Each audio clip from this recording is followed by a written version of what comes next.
Climate change and widening inequality are not two separate issues. They're intimately connected, and there's at least one solution to both.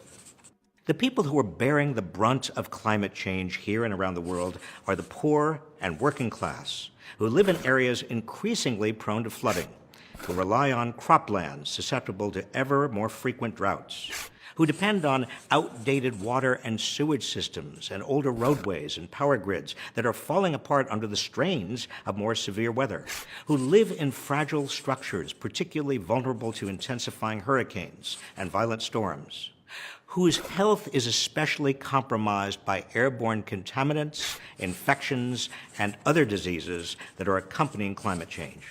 So what do we do? You often hear that reversing climate change will mean fewer jobs, especially for the poor and working class, the very people who are bearing the biggest burden from climate change, but that's not true. Clean energy, powered by wind or solar cells or water, is growing fast, even as the old fossil fuel industries decline and generate fewer jobs.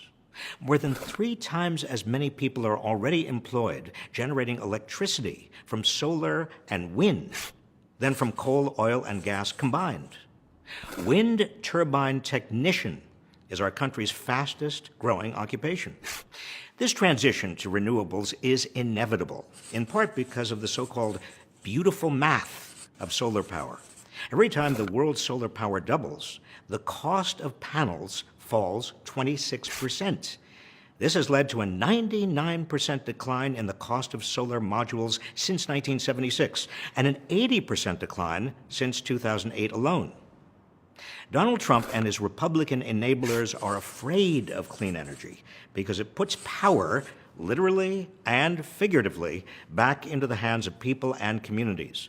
Their attacks on science and on health protections are just efforts to maintain billions of dollars in unjust profits and corporate giveaways for the barons of oil, gas, and coal, and to undermine the urgency and speed of a transition already underway. We must not let them. Reversing both climate change and inequality can be a win-win proposition.